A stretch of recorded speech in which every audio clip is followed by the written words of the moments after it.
Audio book संपूर्ण योग वासिष्ठ कथा सार चैप्टर 3 उत्पत्ति प्रकरण sound track number 5। Shri Ram जैसे जल तरंग रूप से स्फुरित होता है, उसी तरह केवल मन की भ्रांति के उत्कर्ष से विस्तार को प्राप्त यह सभी दृश्य प्रपंच जगत रूप से प्रकाशित होता है। व्यष्टि चेतन ही बुद्धि वृत्ति के संयोग से जीव कहलाता है। वह जीव ही संकल्प करने से मन, बुद्धि, चित्त, अहंकार तथा माया के रूप में परिणत हो जाता है। व्यष्टि चेतन को जो संसार का ज्ञान है वही जागरण कहा गया है। सूक्ष्म शरीर में जो उसका अहम भाव है उसी को स्वप्न माना गया है। मन का जो प्रकृति में विलीन हो जाना है वही सुषुप्ति है तथा केवल सच्चिदानंद धन ब्रह्म में जो एक ही भाव से तन्मय हो जाता है उसी को तुर्यावस्था कहते हैं। अत्यंत शुद्ध सच्चिदानंद धन परमात्मा में जो अविचल स्थिति है वही परिणाम में विकार रहित तुर्यातीत पद है। उस पद में स्थित पुरुष कभी शोक नहीं करता। वहां शोक का सर्वथा अभाव है। उस परमात्मा में ही यह सब जगत उत्पन्न होता है, उसी में स्थित रहता है और उसी में लीन हो जाता है।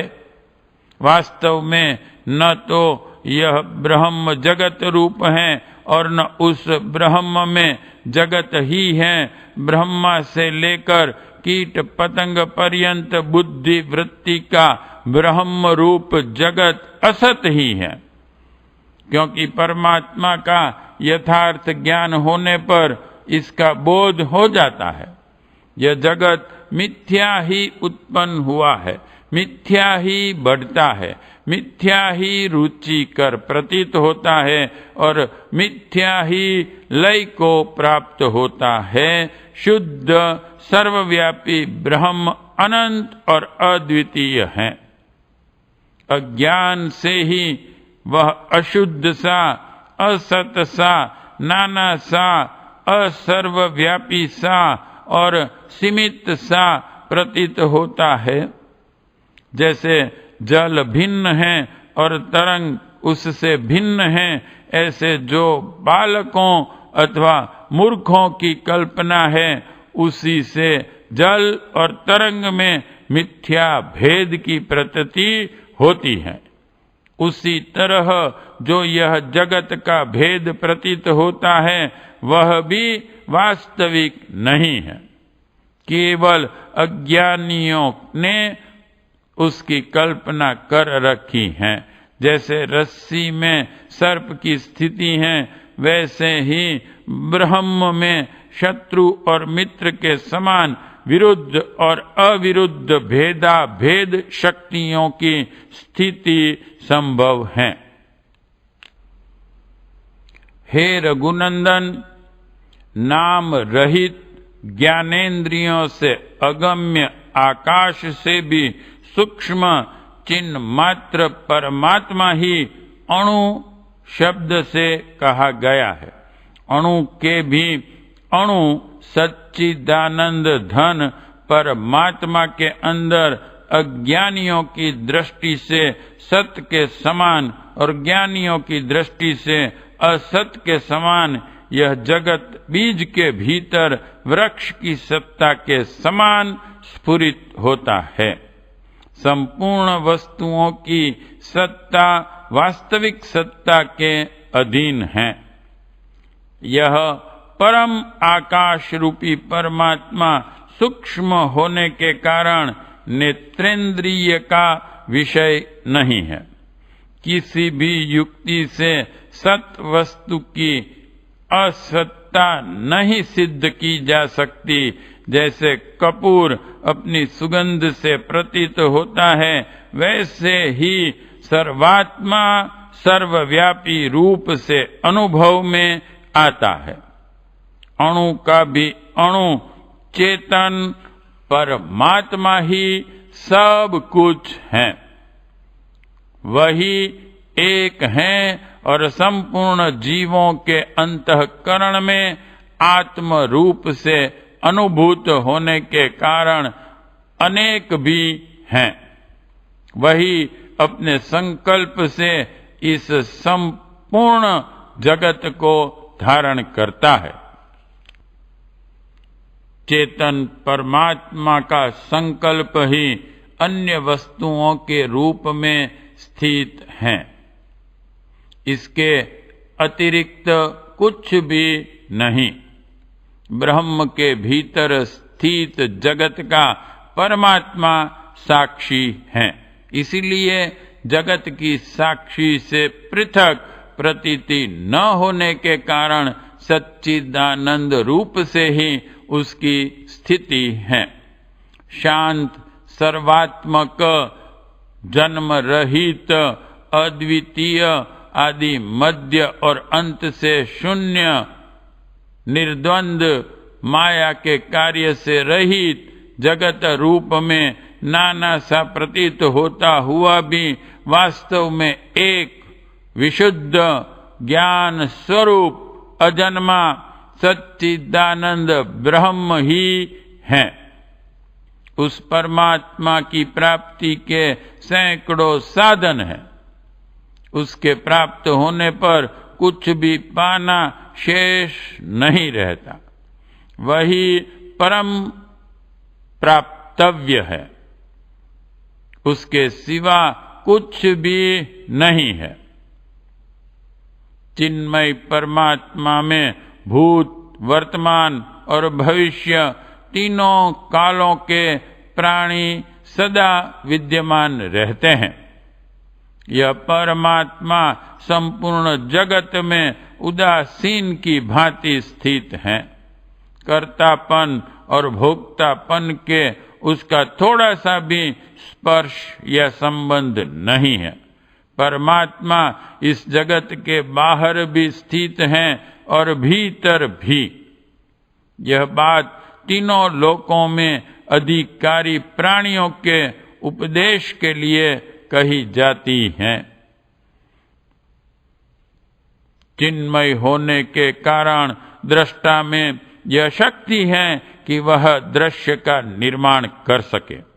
जैसे सोने का कड़ा यह सामर्थ्य नहीं रखता कि वह सुवर्ण का निर्माण कर सके, उसी प्रकार जड़ होने के कारण दृश्य में यह शक्ति नहीं है कि वह दृष्टा का निर्माण कर सके। दृश्य रूप में स्थित हुआ दृष्टा अपने दृष्टापन को लक्षित कराता है। दृष्टा जब अज्ञान वश अपने को दृश्य रूप में देखता है, तब वह अपने वास्तविक स्वरूप को नहीं देख पाता। दृष्टा में दृश्यत्व की प्राप्ति होने पर वह सद रूप होने पर भी असत सा भासित होने लगता है।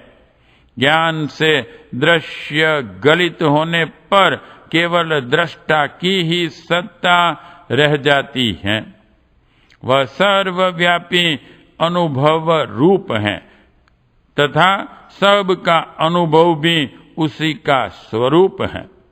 अतः एकत्व के यथार्थ अनुभव की युक्ति जब सुदृढ़ हो जाती है, तब इस परमात्मा की सबके साथ एकता समझ में आती है। जैसे जल की द्रवता जल से, वायु का स्पंदन वायु से तथा आकाश की शून्यता आकाश से अलग नहीं है, वैसे ही द्वैत परमात्मा से पृथक नहीं है। द्वैत और अद्वैत की प्रतीति दुख रूप प्रवृत्ति की सिद्धि के लिए ही है, निवृत्ति के लिए नहीं। जैसे बीज के भीतर फल और पल्लवों सहित समूचे वृक्ष का विस्तार निहित है और वह अत्यंत सूक्ष्म दृष्टि से देखा जाता है, उसी तरह चेतन परमात्मा में अनेक शाखा प्रशाखाओं से युक्त जगत स्थित है और वह परमार्थ दृष्टि से उन्हीं में देखने में आता है। इसलिए जगत वास्तव में परमात्मा से अभिन्न ही है। चेतन परमात्मा के भीतर स्थित हुए द्वैत रूप जगत को जो अद्वैत देखता है, उसी का देखना तत्व दर्शन है। वास्तव में तो न द्वैत है न अद्वैत, न बीज है न अहंकार, न स्थूल है न सूक्ष्म, न जात है न अजात, न सत्ता है न असत्ता, और न यह सौम्य है न क्षुब्ध। उस चेतन परमात्मा के भीतर तीनों लोक, आकाश और वायु आदि भी कुछ नहीं है। न जगत है न उसका अभाव, केवल एक सर्वोत्कृष्ट उत्तम चेतन परमात्मा ही है। हे रघुनंदन, परम कारण भूत आदि अंत और मध्य से रहित एक परम पद से यद्यपि यह जगत उत्पन्न नहीं हुआ है, फिर भी उत्पन्न हुआ सा प्रतीत होता है। जैसे जल राशि में उठती हुई तरंगे जल से भिन्न न होकर भी भिन्न से स्थित हैं, उसी प्रकार पर ब्रह्म परमात्मा में सारी सृष्टियां अभिन्न होकर भी भिन्न सी जान पड़ती हैं। चेतन परमात्मा में यह चैत्य स्थूल जगत अनन्य भाव से स्थित होने पर भी अन्य सा प्रकट हुआ प्रतीत होता है।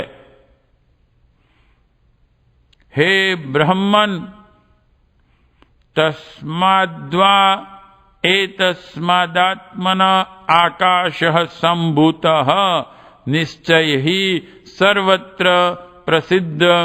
इस परमात्मा से सर्वप्रथम आकाश तत्व उत्पन्न हुआ। इत्यादि श्रुतियों में जो तस्माद आदि पदों में पंचमी विभक्ति है, वह भेद का प्रतिपादन करने वाली है, अर्थात जो वस्तु जिससे उत्पन्न होती हैं वह उससे भिन्न है, इस बात को सूचित करती हैं। ऐसी दशा में आप यह कैसे समझते हैं कि देवेश्वर परमात्मा से उत्पन्न हुआ यह सारा जगत उससे अभिन्न है? यह भेदभाव परम तत्व को न समझने के कारण ही हैं।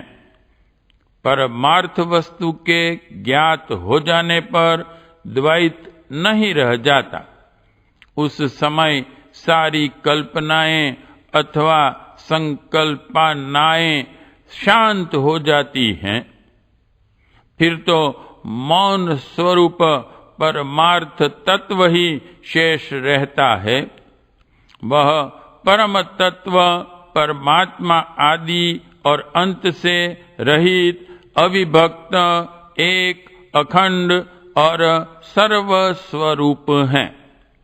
जिन्हें तत्व का ज्ञान नहीं हुआ है, ऐसे अज्ञ पुरुष अपने विकल्पों से उत्पन्न हुए तर्कों द्वारा अद्वैत के विषय में विवाद करते हैं।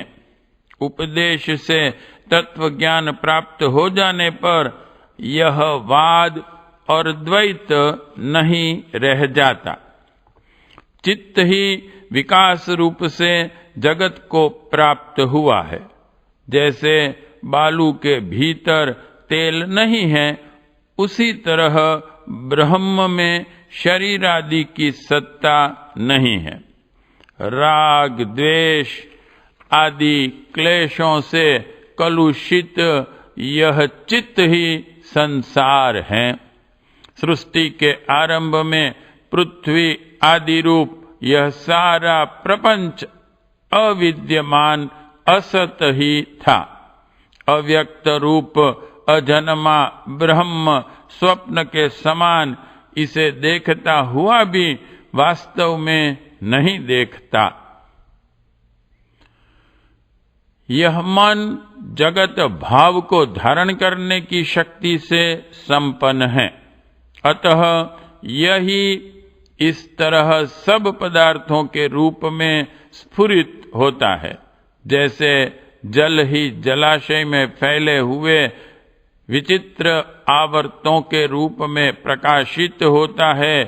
ब्रह्मा ने कहा, पहले किसी कल्प की बात है, मैं अपने दिन के आरंभ में जब सोकर उठा और संसार की सृष्टि की इच्छा करने लगा, उस समय एक दिन संध्या के समय कल्प के अंत में सारी सृष्टि का संहार करके मैंने एकाग्र एवं स्वस्थ चित्त हो अकेले ही वह रात बिताई।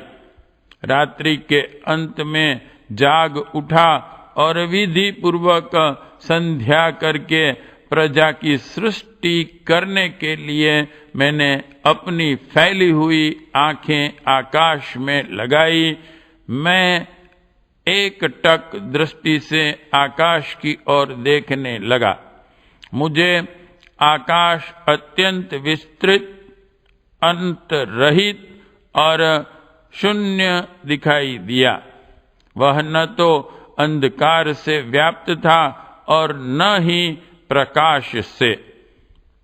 अब मैं सृष्टि के लिए संकल्प करूं, ऐसा निश्चय करके मैंने सूक्ष्म चित्त से विशुद्ध भाव के साथ उस सृष्टि के योग्य वस्तु की समीक्षा पर्यालोचना आरंभ की।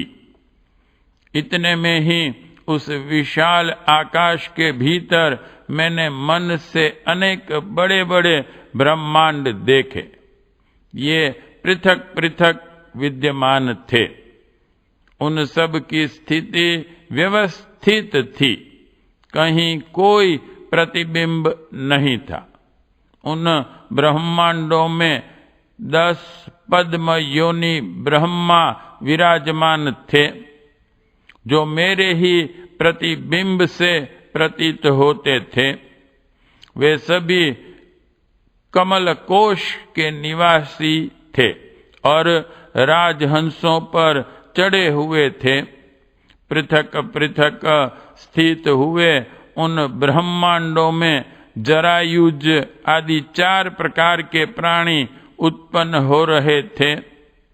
उन सभी ब्रह्मांडों में जल देने वाले विशुद्ध अवग्रह आदि दोषों से रहित मेघ समुदाय छा रहे थे। बड़ी बड़ी नदियां बहती थी और समुद्रों के समान गर्जना करती थी। आकाश में अनेक सूर्य तपते थे तथा मरुद गण इधर उधर संचरण करते थे।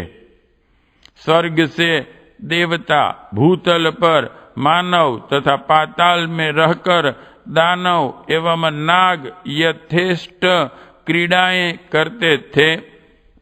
काल चक्र में गूंथी हुई तथा सर्दी, गर्मी और वर्षा के स्वभाव वाली सब ऋतुएं यथा समय प्रकट हों, फल फूलों से संपन्न होकर भूमंडल की सब ओर से शोभा बढ़ाती थी। प्रत्येक दिशा में स्वर्ग और नरक रूपी फल देने वाले शुभाशुभ आचार को प्रतिपादन करने वाली स्मृतियां सर्वत्र प्रौढ़ता को प्राप्त थी।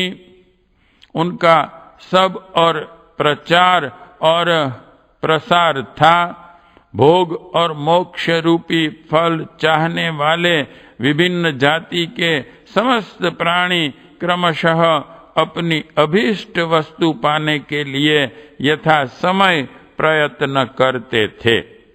7 लोक, 7 द्वीप, 7 समुद्र और 7 पर्वत जो काल द्वारा नष्ट होने वाले हैं, बड़े कोलाहल से युक्त प्रतीत होते थे। उन ब्रह्मांडों में अंधकार खुले स्थानों में क्षीण हो गया था। केवल पर्वत की गुफा आदि में अधिक स्थिर होकर छा रहा था और कहीं सब झाड़ियों एवं कुंजों में लेश मात्र तेज से मिश्रित होकर विद्यमान था। नभ रूपी नील कमल के भीतर मेघ रूपी ब्रह्मर मडरा रहे थे तथा तारक समूह रूपी केसरों से वह परिपूर्ण था। मेरु पर्वत के कुंजों में कल्पांतर काल के मेघों की भांति घनीभूत कुहासा छा रहा था। वह सेमल के फल के भीतर रहने वाली सफेद रुई के समान दिखाई देता था। लोकालोक पर्वत ही जिसकी करधनी है, गरजते हुए समुद्र ही जिसके आभूषणों की झंकार है तथा जो अपने ही रत्नों से विभूषित हैं, वह पृथ्वी उन ब्रह्मांडों में उसी प्रकार विराजमान थी जैसे कोई कुलांगना अपने अंतःपुर में निवास करती हो। भुवन रूपी गड्ढों में रहने वाले बहुत से प्राणी बीज के समान जान पड़ते थे। वे पृथक पृथक ब्रह्मांड गोलक अरुण तेज से प्रकाशित हो अनार के फलों के समान दिखाई देते थे। चंद्रमा की कला के समान निर्मल कांति वाली 3 प्रवाह वाली तथा ऊपर नीचे एवं मध्य 3 मार्गों पर विचार वाली गंगा जगत रूपी पुरुष के यज्ञोपवीत की भांति सुशोभित हो रही थी। दिशा रूपी लताओं में विद्युत रूपी फूलों से युक्त मेघ रूपी पल्लव वायु से टकराकर इधर उधर झोंके खाते बिखर जाते और फिर नए पैदा हो जाते थे। विभिन्न भुवनों के भीतर समूह के समूह बसे हुए देवता, असुर, मनुष्य और नाथ गूलर के फलों में रहने वाले मच्छरों के समान जान पड़ते थे। उन लोगों में युग, कल्प, क्षण, लव, कला और काष्ठ आदि से युक्त एवं सबके अतर्कित विनाश की प्रतीक्षा करने वाला काल प्रवाह रूप से स्थिर था। अपने शुद्ध एवं उत्तम चित्त के द्वारा ऐसा दृश्य देखकर मैं बड़े विस्मय में पड़ गया कि यह क्या है और कैसे प्रकट हुआ है। इस स्थूल नेत्र से जो मुझे कुछ भी नहीं दिखाई देता, उसी अनुपम माया जाल को मैं मन से आकाश में स्पष्ट देख रहा हूं कि यह कैसे संभव हुआ है।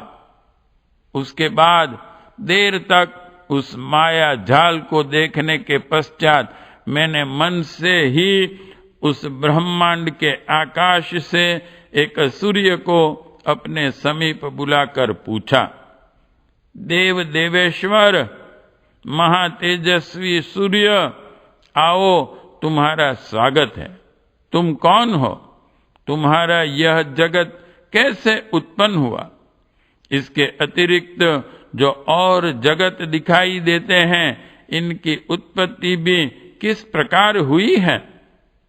हे निष्पाप देव, यदि जानते हो तो यह सब बताओ। मेरे इस प्रकार पूछने पर उन्होंने मेरी ओर देखा और पहचान लिया। फिर मुझे नमस्कार करके उत्तम पदों से युक्त वाणी द्वारा इस प्रकार कहा। सूर्य बोले, हे जगदीश्वर, आप इस दृश्य प्रपंच के नित्य कारण हैं, फिर भी इसे जानते कैसे नहीं? और यदि जानते हैं तो मुझसे पूछते क्यों है? सर्वव्यापी देव, यदि मेरी बातें सुनने के लिए आपके मन में कौतूहल हो तो सुनिए। सद सत संकल्पों से विस्तार को प्राप्त मन ही यहाँ विविध पदार्थों के रूप में विलसित हो रहा है। यह सारा दृश्य प्रपंच मन का ही विलास या संकल्प है। हे रघुनंदन, इस संसार में प्राणियों के सदा दो दो शरीर होते हैं।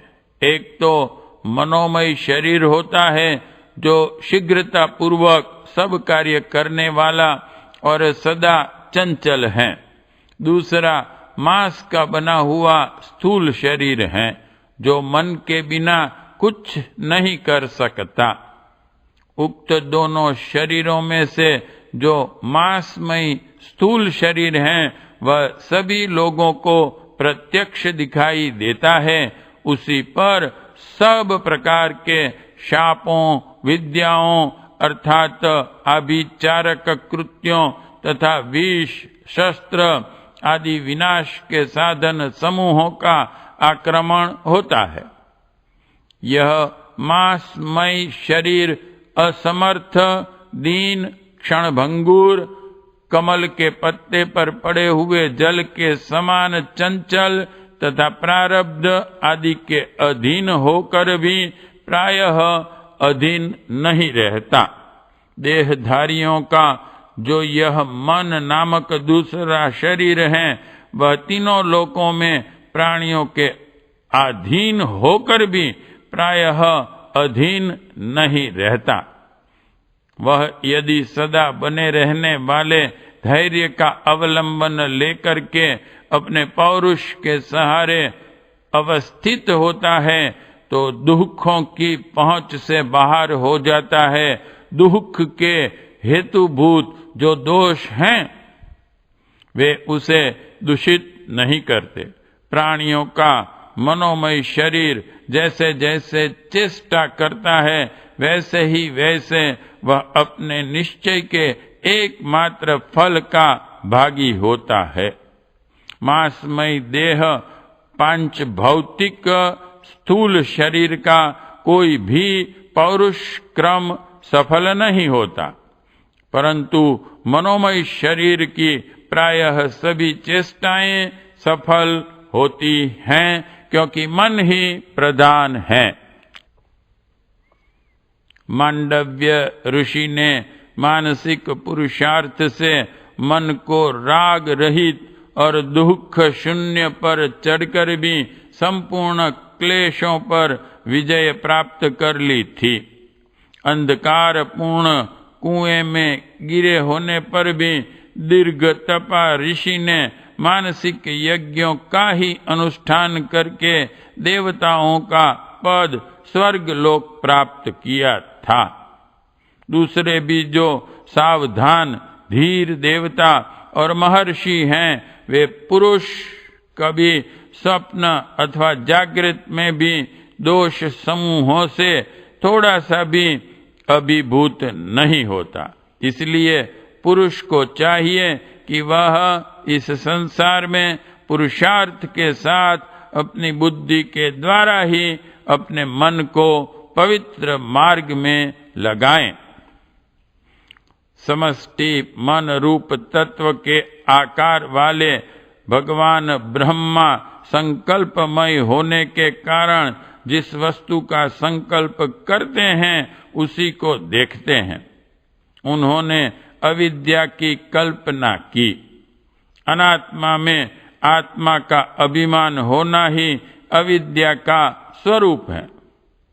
जो जीव जैसी वासना और कर्म के अभ्यास में प्रवृत्त होते हैं, उसी जीव जाति की प्राण शक्ति द्वारा वे स्थावर अथवा जंगम शरीर में प्रविष्ट हो रजवीर्य रूपी बीज भाव को प्राप्त होते हैं। तत्पश्चात योनि से जगत में जन्म ग्रहण करते हैं। वासना प्रवाह के अनुसार अपने कर्म फल के भागीदार होते हैं।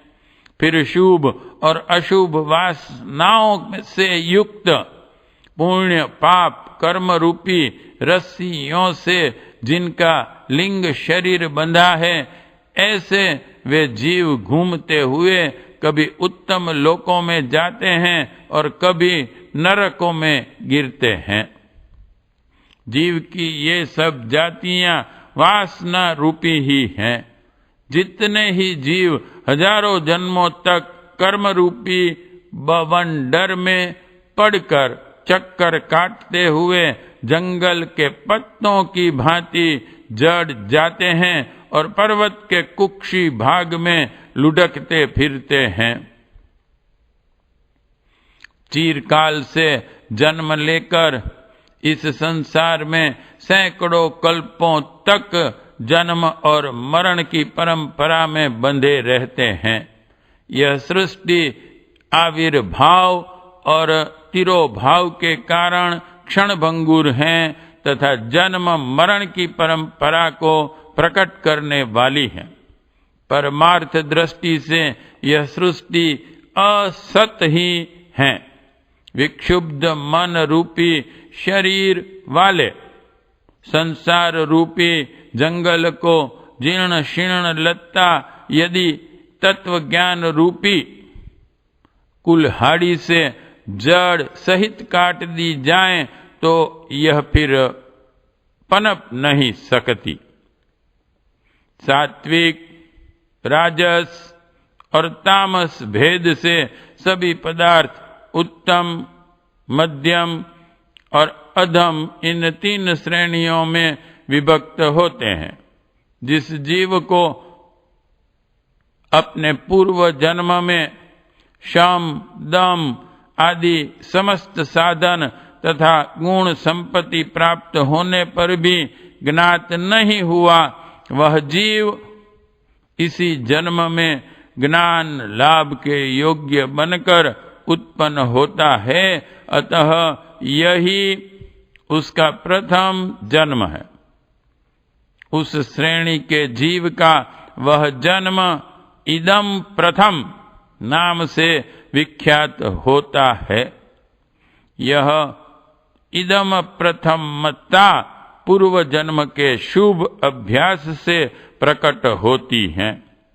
वही इदम प्रथमता यदि पूर्व जन्म में वैराग्य की कमी के उत्तम लोकों की प्राप्ति के लिए किए गए शुभ कर्मों से संयुक्त हों और विचित्र संसार वासना के भाग भोग व्यवहार वाली हों, तो भोगों से वासना का क्षय होने पर वह कुछ ही जन्मों में मोक्ष की प्राप्ति करा देती हैं।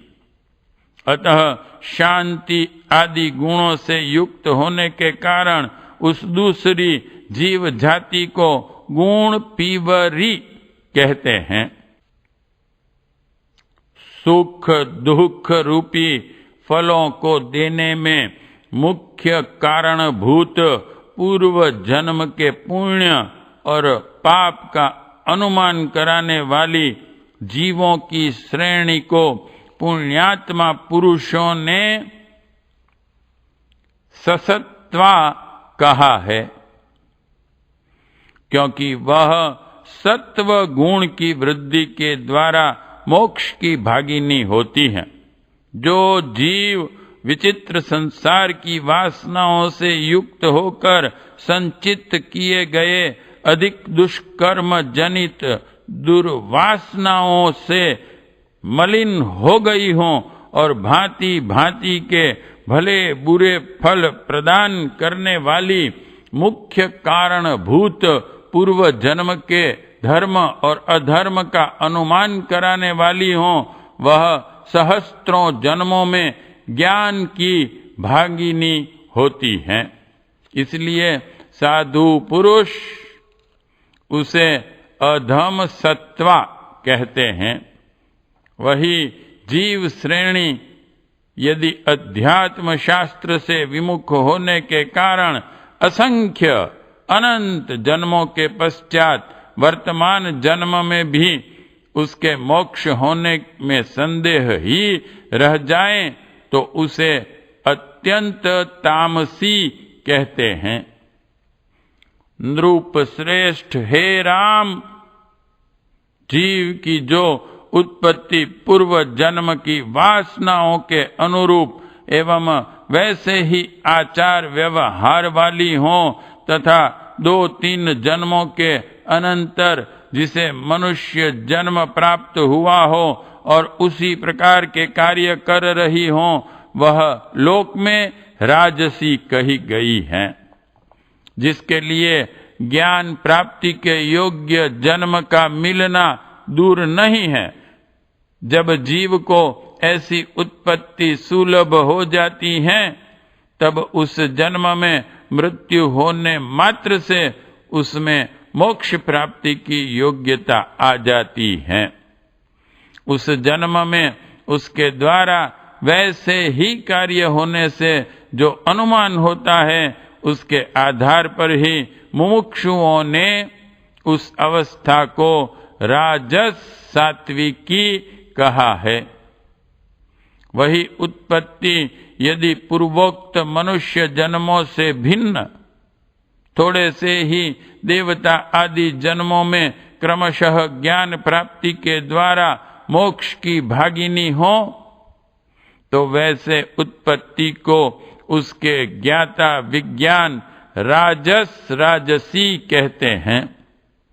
वही यदि राजस राजसी की अपेक्षा चिरकाल में मोक्ष की इच्छा से संपन्न होकर सैकड़ों जन्मों के पश्चात मोक्ष प्राप्ति की अधिकारिणी हो और ऐसे कार्यों का आरंभ करें जिससे राजस एवं तामस कर्म जनित फलों की प्राप्ति हो, तो वह जीव जाति या जीव श्रेणी सज्जन पुरुषों द्वारा राजस तामसी कही गई है।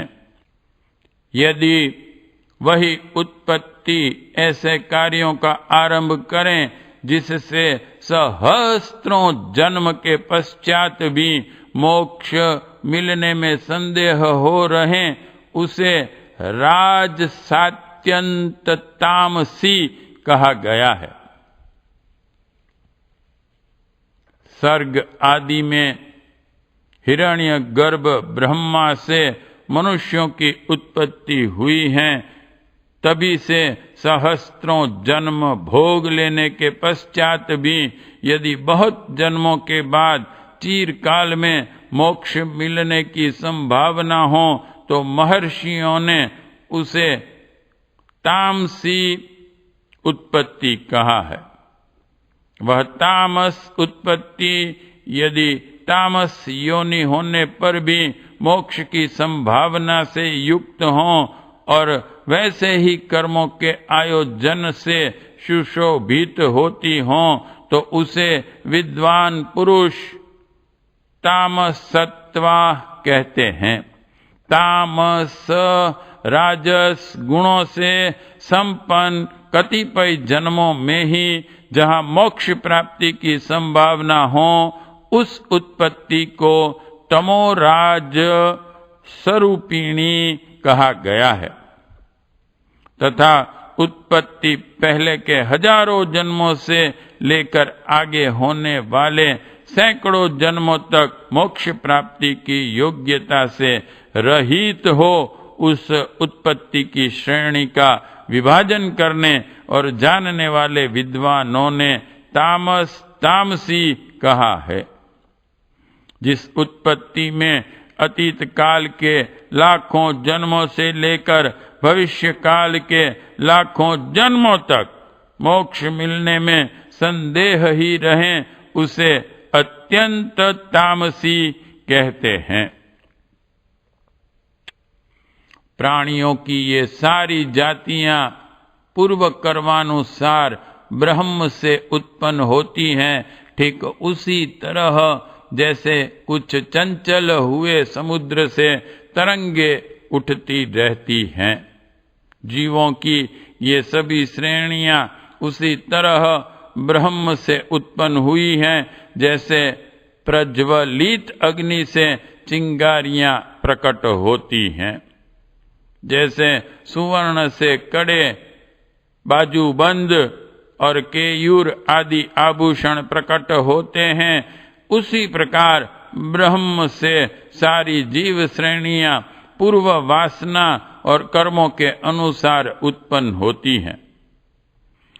हे श्री राम, जैसे घटाकाश, स्थाल्याकाश और छिद्राकाश आदि आकाश के ही कल्पित रूप हैं, जैसे जल से फुहारें, भंवरें, लहरें और बूंदें प्रकट होती हैं, अतः सब जल रूपी ही हैं, उसी तरह संपूर्ण लोक रचनाएं पर ब्रह्म पद से ही प्रकट हुई हैं, अतः वे सब ब्रह्म स्वरूप ही हैं।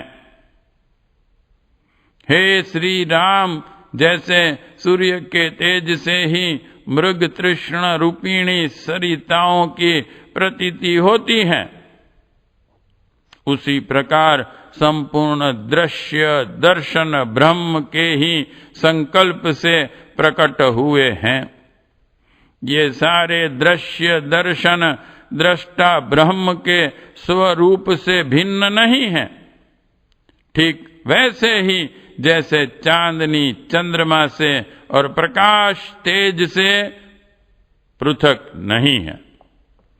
ये सब जीव राशियां सदा उस परमात्मा में स्थित रहती हैं, उसी से उत्पन्न होती हैं और उसी में लीन होती जाती हैं। जैसे फूल और गंध एक दूसरे से अभिन्न हैं, उसी तरह पुरुष कर्ता और कर्म परस्पर अभिन्न है। ये परमात्मा से प्रकट होते और धीरे धीरे उसी में लीन हो जाते हैं। इस लोक और वेद में ऐसा सुना जाता है कि कर्म और कर्ता यहाँ क्रमशः एक के बाद एक उत्पन्न होकर कार्य कारण भाव से परस्पर मिले हुए हैं। कर्म से कर्ता का निर्माण होता है और कर्ता का कर्म से। जैसे बीज से अंकुर होता है और अंकुर से बीज। यह न्याय लोक और वेद में भी प्रसिद्ध है। यह संकल्प विकल्पात्मक मन का विकास ही कर्मों का कारण है। उसी के अनुसार फल प्राप्त होते हैं। मन के संयोग के बिना किए हुए कर्म फलदायक नहीं होते। सृष्टि के आरंभ में परम पद स्वरूपी ब्रह्म से जब मन रूपी तत्व उत्पन्न हुआ, तभी उस मन के संकल्प के अनुसार जीवों का कर्म भी उत्पन्न हुआ और जीव पूर्व वासना के अनुसार देह वाला होने के कारण देह में अहम भाव से स्थित है। मन से ही कर्म की उत्पत्ति हुई, इसलिए बीज और वृक्ष की भांति कारण कार्य रूप मन और कर्म परस्पर अभिन्न है। उस क्रिया का आश्रय भूत देह भी मन का ही संकल्प होने के कारण मनोरूप ही है। इसी प्रकार क्रिया भी मन का ही स्वरूप है। जो मुक्त पुरुष हैं, उसी के कर्म का नाश होने पर मन का नाश होता है। मन का नाश ही कर्म का अभाव है। जो पुरुष मुक्त नहीं है, उसके कर्म और मन का नाश कदापि नहीं होता। अग्नि और उष्णता की भांति सदा परस्पर मिले हुए चित्त और कर्म, इन दोनों में से एक का अभाव होने पर दोनों का ही अभाव हो जाता है। सर्वशक्तिमान, असीम, महान, विज्ञानानंद धन परमात्मा तत्व की शक्ति से रचित जो संकल्पमय रूप हैं, उसी को विद्वान पुरुष मन समझते हैं। वह मन स्वयं भी संकल्प की सामर्थ्य से युक्त है। इस लोक में जैसे गुणी का गुण से हीन होना संभव नहीं, उसी प्रकार मन का कल्पनात्मक क्रिया शक्ति से रहित होना असंभव है। शरीर फल का जनक है। उस चित्त रूपी कर्म ने अपने ही स्वरूप से इस नानाविध विश्व का जो मायामय हेतु एवं प्रयोजन से रहित, विन्यास शून्य तथा वासना की कल्पनाओं से व्याप्त हैं, विस्तार कर रखा है। जिसने जहाँ लत्ता की भांति जिस वासना को जिस प्रकार आरोपित किया है, वहाँ पर कर्मानुसार फल देने वाली वह वासना ही उससे तदनुरूप फल रूप में प्राप्त होती है। मन जिसका अनुसंधान करता है, उसी का संपूर्ण कर्मेंद्रिय वृत्तियां संपादन करती हैं। इसलिए मन को कर्म कहा गया है। मन भिन्न भिन्न कर्मों का आश्रय ले अनेक प्रकार के नाम धारण करता है। एक वादी के मत से मन जड़ है, तो दूसरे के मत से वह जीव से भिन्न है।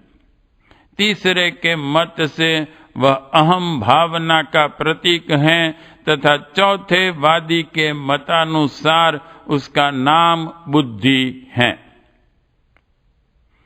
अंतःकरण के एक रूप होने के कारण उसकी संकल्प आदि भिन्न भिन्न वृत्तियों के भेद से निर्मित जो अहंकार, मन और बुद्धि आदि नाम हैं, उनकी नैयायिकों ने अन्य प्रकार से कल्पना की है। सांख्यों और चार्वाकों ने भी उनकी विभिन्न रूपों में कल्पना की है। मीमांसक, जैन, बौद्ध, वैशेषिक तथा पांचरात्र आदि अन्य चार्वाकों ने भी अपनी अपनी मान्यता के अनुसार उन नामों की भिन्न भिन्न प्रकार से कल्पना कर रखी है। मन को साथ रखने पर ही पुरुष भली बुरी वस्तु को सुनकर, छूकर, देखकर, आस्वादन कर और सूंघकर अपने अंदर हर्ष तथा विषाद का अनुभव करता है। जैसे विभिन्न रूपों के दर्शन में प्रकाश कारण है, उसी प्रकार विभिन्न विषयों के अनुभव में मान ही कारण है। साउंड ट्रैक नंबर 5 समाप्त।